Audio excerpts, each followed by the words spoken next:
The streets of Los Angeles were gray that morning. The sky was covered with clouds, but the sun was shining through the clouds.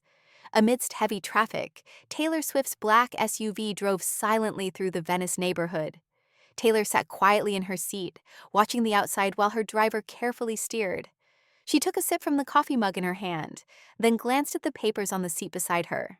She was on her way to a— "Stop," he said abruptly to the driver. "Yes? Please, stop here."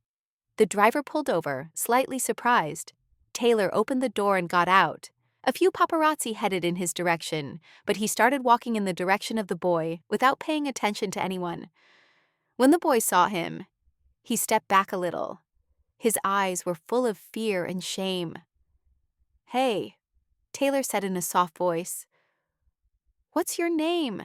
The boy bowed his head, then, after a short silence, whispered, "Elijah." Taylor leaned down, got to eye level.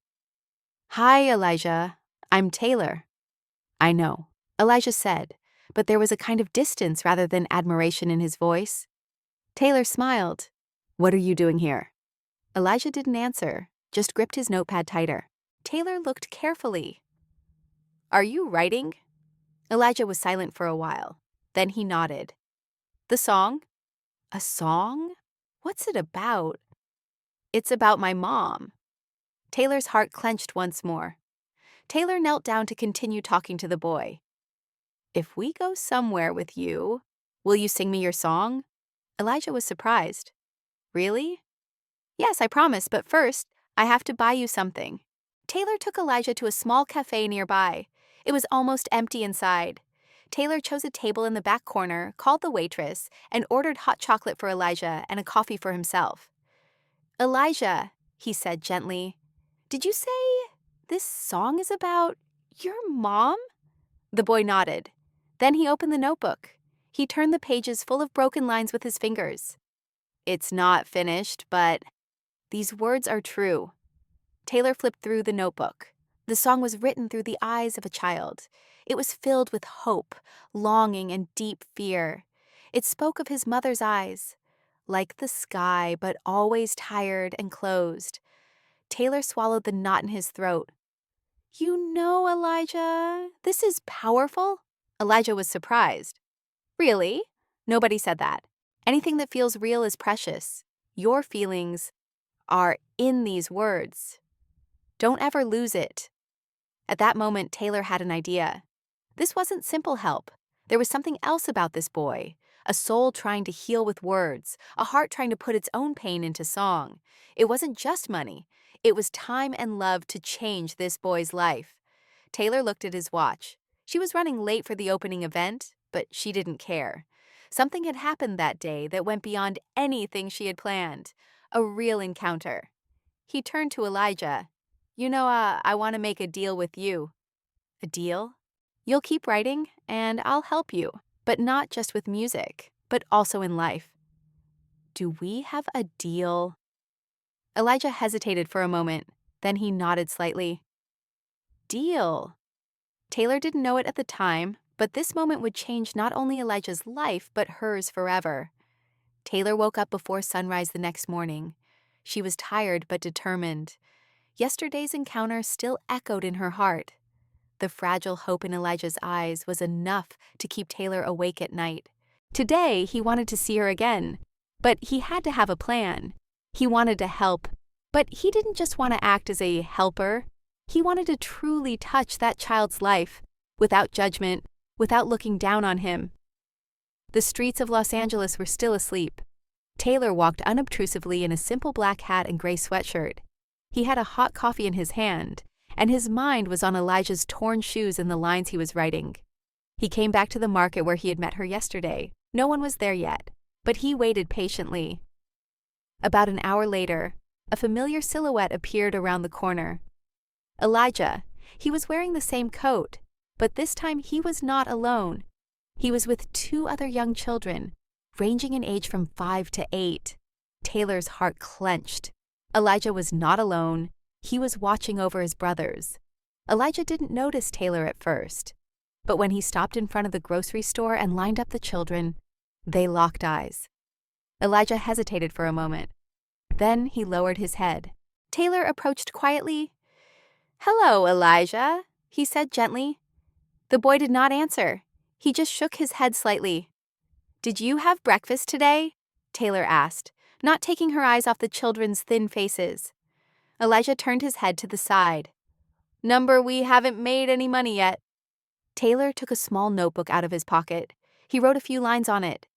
"You come with me. Let me host you this time, okay?" One of the little boys smiled shyly. The other looked at Taylor's hand. Elijah was hesitant, but his brother's hunger outweighed everything else. He shook his head. A small restaurant. A big chill.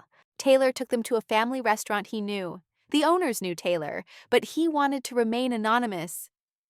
"I have special guests today," he said simply. They sat at a table in a corner. Taylor handed the menu to Elijah.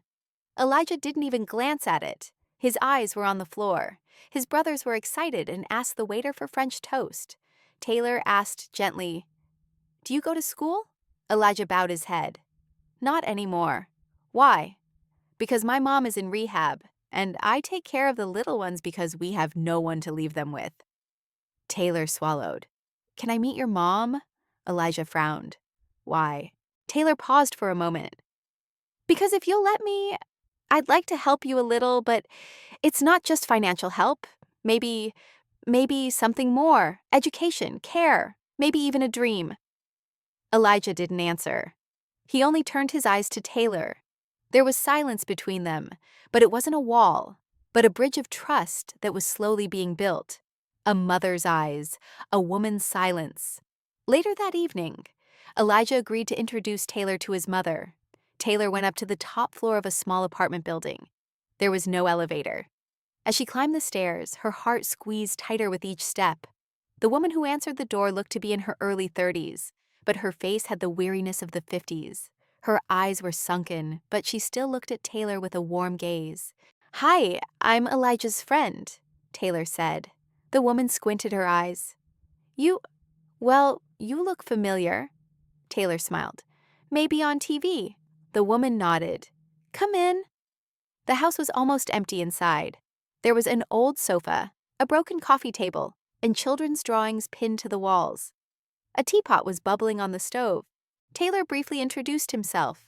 Then he turned to the children. "I think Elijah is very smart," he said. "And with your permission, I'd like to offer him some opportunities. Education, counseling, maybe a scholarship." The woman averted her eyes. "No one will help us. Many have asked for help, but in the end, it's always the same. They take pictures, take our story, and then forget about it." Taylor fell silent. Then he pulled something out of his wallet, a simple picture of a spaceship that Elijah had drawn this morning. Elijah had drawn it on the table and Taylor had taken it silently. It was his dream. To go to space. "I kept this picture because when I was little, I always wanted to run away into space," he said. The woman did not speak for a long time. Then her eyes filled. "You love him," she said.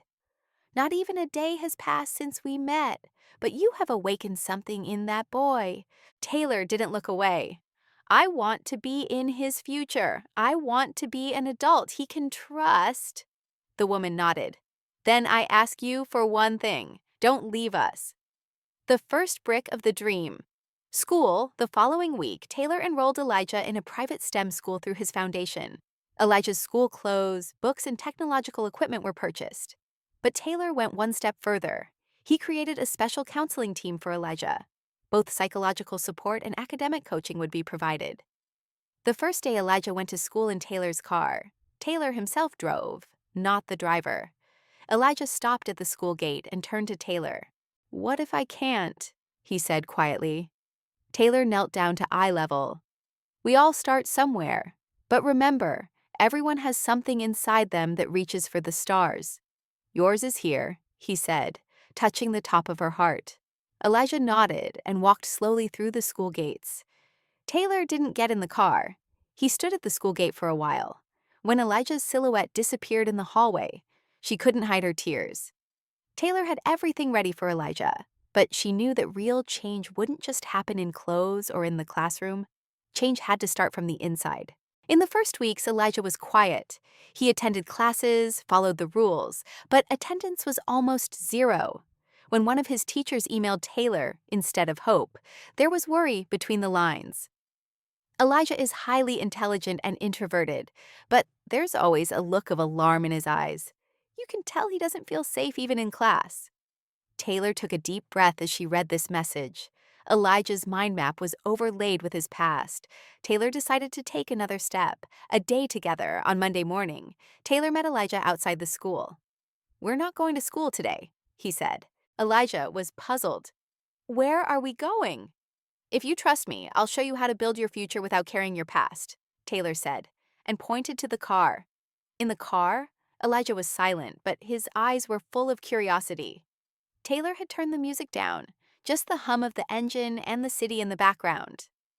First stop, a music studio. Taylor took Elijah to the studio where he was recording. When they walked through the door, Elijah was mesmerized by the atmosphere inside. Gold records on the walls, soundproof glass, a huge mixing desk. "Is this yours?" Elijah whispered. Taylor shook her head. "I've been here for every one of my albums, but for you today, this place is not a recording studio. It's a reminder. Because you have a voice inside you too, and don't let it be silenced." Taylor went to the back of the studio, pulled out a small MIDI keyboard, and turned to Elijah. "Do you like music?" Elijah gave a shy smile. "I love rap, but I never show anyone what I write." Taylor winked. "We're going to do something with your writing today." The two stayed in the studio for hours. Taylor taught Elijah about songwriting techniques, rhythm placement, and how to put emotions on paper. Elijah hesitated at first. Then he couldn't resist and showed him a few lines from his notebook. "My father left home. My mother is always tired. The sky is gray. My room is always full of emptiness." Taylor's throat tightened as she read the lines. "It's powerful," she said quietly. "Don't let your pain define you, but don't be afraid to express it." At the end of the day, Elijah's voice was recorded for the first time on a studio microphone.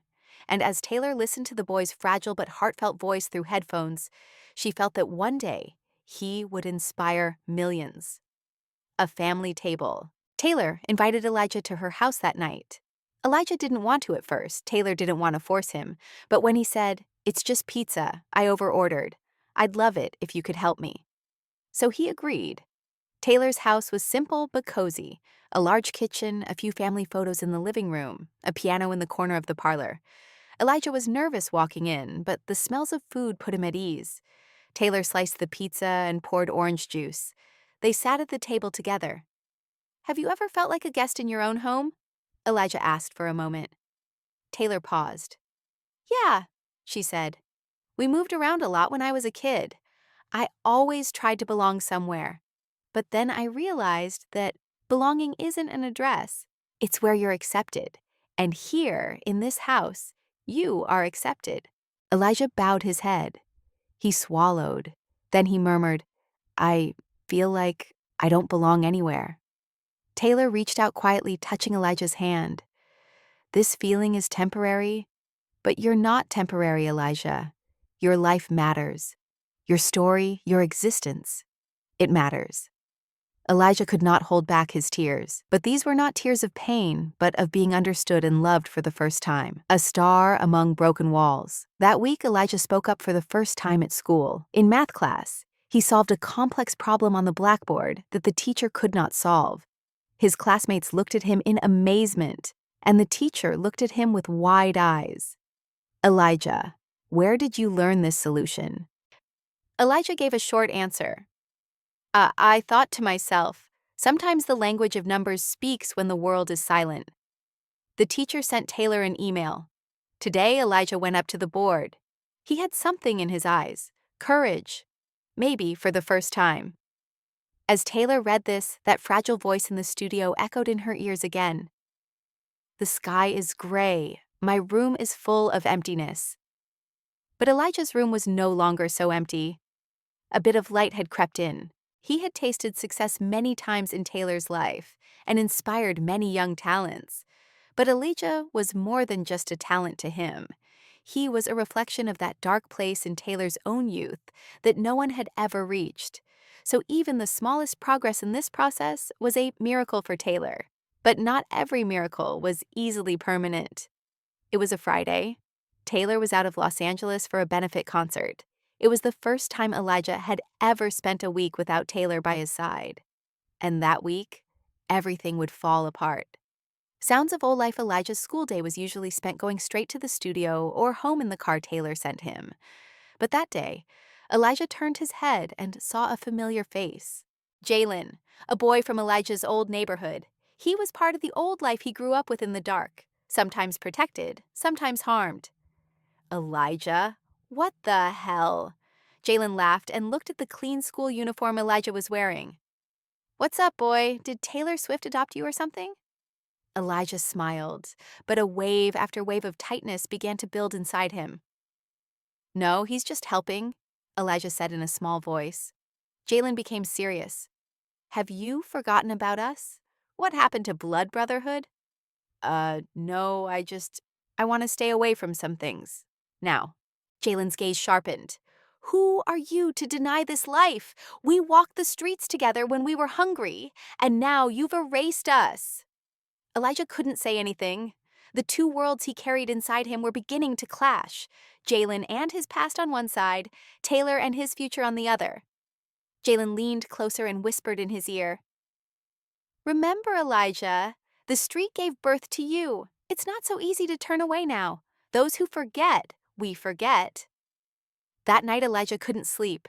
Taylor was away. For the first time, he felt alone again. In his room, he opened the notebook Taylor had given him, but he couldn't write a word. Escape and collapse. 2 days later, Elijah didn't go to school. When Taylor returned to Los Angeles, he received a text message from officials.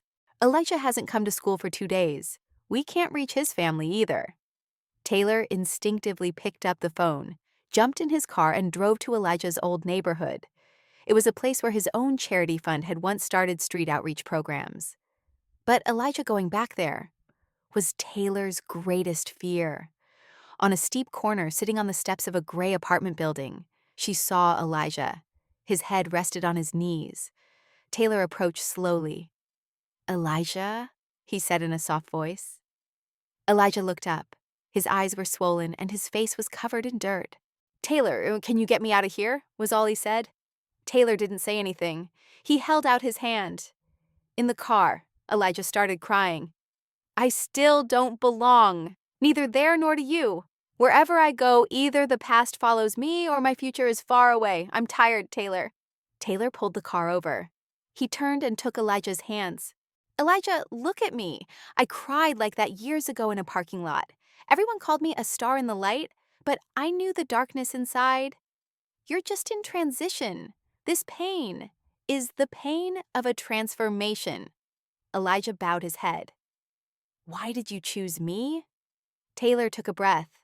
Because I saw myself in your eyes, but I saw someone much stronger than you. I wanted to walk with you, not for you. You're not alone, Elijah. I'm just the guide here. You're the passenger.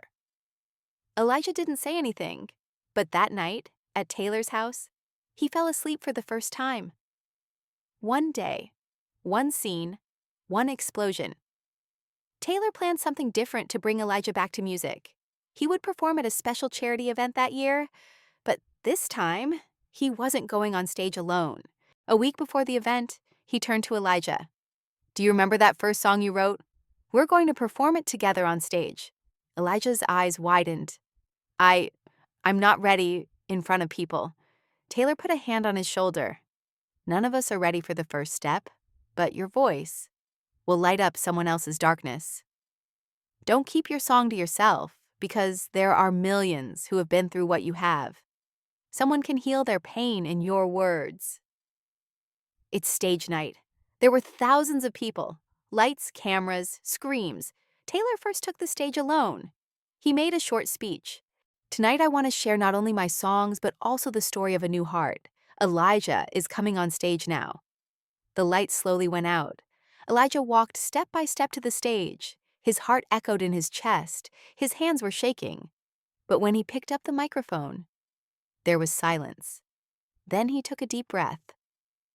The sky was gray, but someone told me there was light behind that sky. And it went on. The music started. Taylor accompanied him on guitar. Elijah's voice rose like a wave, thin at first, then stronger and stronger. The audience was silent. Thousands of people listened with bated breath. When the song ended, applause shook the stage. Taylor turned to Elijah and hugged him. There were tears in his eyes. But this time it wasn't just Elijah crying. There was a young girl in the audience who had just lost her mother, a man who had been a victim of violence, a child who had grown up on the street. Everyone was crying because Elijah had become a voice that spoke not only of his own pain, but of everyone's heart. That step Elijah took on stage was not just a performance. It was the moment when he broke the chains of the past, faced his fears, and made himself visible. His performance went viral on social media. The headlines, 14-year-old boy on stage with Taylor Swift, started to spread across all platforms. But these headlines did not reflect the reality. The truth was that Elijah was not just a child rising in Taylor's shadow, but a revolutionary who lit his own inner light. But with every rise comes its own test.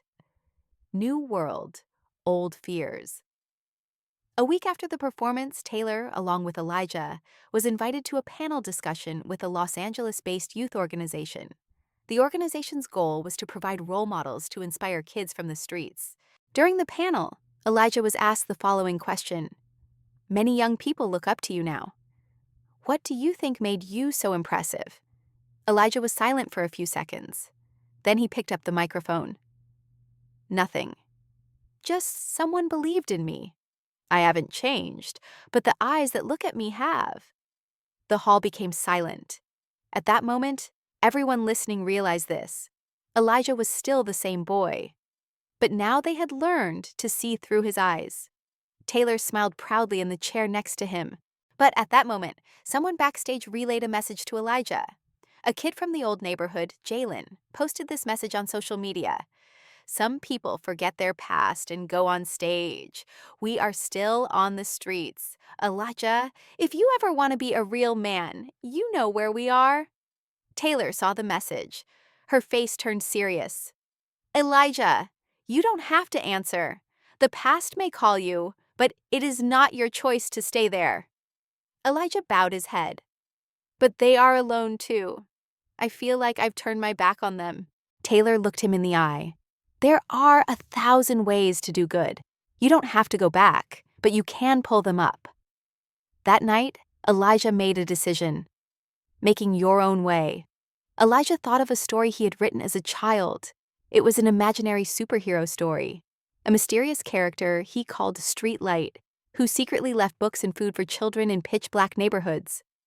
"Taylor," Elijah said excitedly, "I want to do something. Start a secret charity group, touching kids on the street, but on their level, in their language."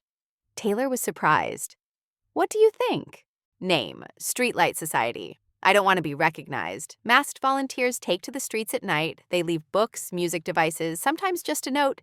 You are valuable." Taylor's eyes welled up. This is perfect." And the next day, Taylor gathered his whole team. "We're not just helping Elijah anymore. We walk alongside him." Streetlight Society was quietly established in 3 weeks. Under Elijah's leadership, anonymous volunteers began leaving small notes of hope for children in neighborhoods at night. Sometimes a chocolate bar, sometimes a notebook, sometimes a simple note. "You are heard. Impact from within." But every ray of hope carries with it a shadow. One night, Elijah was walking back to the car after distributing the notes he had written and met someone on the corner. Jalen. "Elijah, aren't you enough of an artist?" Elijah took a deep breath. "I just want the kids to feel valued, that's all." Jalen narrowed his eyes.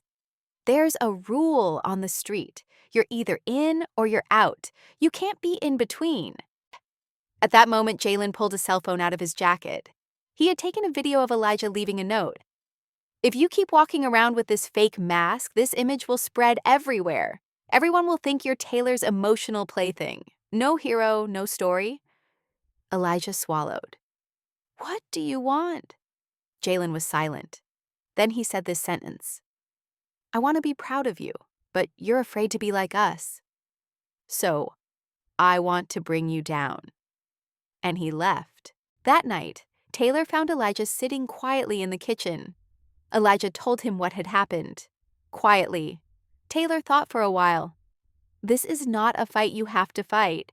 It's a bond you have to get out of. The next day, Elijah posted the video himself. On his own social media account, he shared the following message with the image of him leaving a note with his face masked. "This is mine. Elijah. I was once a boy who just wanted to survive. Now I want to give others a reason to live. My story is not fake, because I am not fake. And behind this mask is a child like all of you, suffering, thinking, loving." The video reached 10 million views. The whole world was talking about Elijah. But all he cared about was one message, a short but weighty message from Jalen. "You won. But I can't forgive you." Elijah stared at the screen for a long time, and then he deleted the message. He said only one sentence to himself. "I'm not here to win anymore. I'm here to live." Months had passed. Elijah's story was no longer just a few viral videos. His name was mentioned on CNN, in Time magazine, even in a TEDx talk. But he was still a kid who mapped his old streets every night, leaving notes in whatever darkness was left under the streetlights. Because for him, that was still the point. A child can feel important. The Streetlight Society had grown. Volunteers were joining from all over the country. Now hope was being left for children in cities, towns, parksides, abandoned bus stops. But inside Elijah, there was still one unanswered question. Jalen. Should he leave her behind, or should he extend the light to her? Taylor was always behind him throughout this process. Elijah was no longer just someone to be helped, but a figure who helped. One night, walking with Elijah, he asked, "Elijah, what does help mean to you now?" Elijah stopped, hearing a voice, but more importantly, that voice is respected. Taylor shook his head. "Then it's your time, not mine. Setting your own stage." Elijah turned to Taylor's manager one day and said, "I want to do a concert, but not as you know it. It's going to be a street concert in the heart of Brooklyn, a concert where no one is invited, but everyone can come. I just want to dedicate a song to the children we forgot to hear." Taylor's manager hesitated at first, but then Taylor just said, "I was on stage with him. Now it's our turn to be proud of his stage." Preparations have begun. The concert announcement was not posted on social media, but on the streets with flyers that Elijah had drawn himself. Each flyer read, "Voices from the Shadows, Elijah's story." But really, it's the story of us all location, Marcus Garvey Park, Harlem Times Sunset. Introduction. Everyone who comes with a hope. And that night came. Resurrection under the sunset. The park slowly filled up. No one knew exactly what to expect. Only one boy had set up a stage. The stage was a microphone stand on a simple wooden board.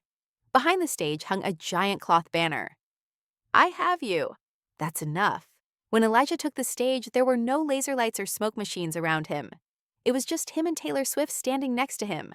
Yes, Taylor was behind him, but this time she was really just behind him. The spotlight was all on Elijah. Elijah took the microphone. "I'm Elijah. I'm 14 years old. Once I had no home. I didn't know what my name meant. No one told me you are valuable. But someone came, and he just looked at me. He said, 'I see you. That's why I'm here today. But this story doesn't belong to me. It belongs to all the unheard children. And this song is for them.' Then he picked up his guitar.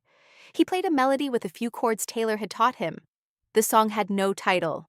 It only had a chorus. Though I was born in darkness, the light grew on me. They didn't know my name, but I still existed." The crowd listened in silence, in tears without applause, because some moments don't need applause. Jalen came that night. As the crowd dispersed, Elijah walked off the stage, his guitar on his back, the microphone cable in his sweaty hands. His eyes fell on a spot. Jalen. He was watching from a distance. He never came closer. But Elijah did. "You came," Elijah said. His voice was neither accusatory nor agitated. It was just the truth. Jalen shook his head. "You heard me tonight. I was here. That's all it took. But I'm still very hurt. Elijah bowed his head. Me too. But maybe out of resentment, something new can be born. Together, if you want. Jalen averted his eyes. I don't know, but tonight, maybe it will start. Neither of them spoke for a while. Then Jalen slowly turned and left. Taylor came up to him as Elijah looked after him. Some bonds are unbreakable, Elijah, but it's not there to be untied. It's there to be healed. The day spring begins. After that concert, Elijah started a big campaign for the Streetlight Society. His goal was to build a fleet of caravans telling stories to children on the streets. Each caravan would have a sentence written on it. It's not where we come from, it's the sound we make. Taylor supported this project wholeheartedly. But the most important thing was this. Elijah was making his own path. He was no longer an extra. He was the lead. One day, one of the journalists asked him this question during an interview. If it wasn't for Taylor Swift, would you still be here? Elijah thought. For a long time. Then he answered, maybe I wouldn't have come. Maybe someone would have ignored me again. But that's not the point. The point is that when someone told me, you look, I believed in myself. Taylor shone a light on me, but walking was my job. And then he blinked. Anyway, one day I will be a light for another child. That's how stories grow. Last scene. A year later, Taylor and Elijah met again in the same park. This time, there was no concert, no people, just the two of them. They sat on the grass. Elijah was 15 now. He had more confidence, a quieter brilliance. What are you going to do next? Taylor asked. I will write, Elijah said. A book. It has a title. Streetlight, being everything without being nobody. Taylor smiled. You weren't just the light, Elijah. You've been the boy who gave direction to the darkness. As the sun was setting, Elijah pulled a small note from his pocket. He handed it to Taylor. The note read, I can't thank you, because this word is not enough. But if one day I do to a child what you did to me, then thank you will be complete. Taylor received the note. Her eyes welled up. She hugged Elijah, and they watched the sun set in a silence they wished would last forever. When a child was walking in the dark, someone shone a light. But the boy chose to illuminate the shadows with that light. This is what real heroism was all about.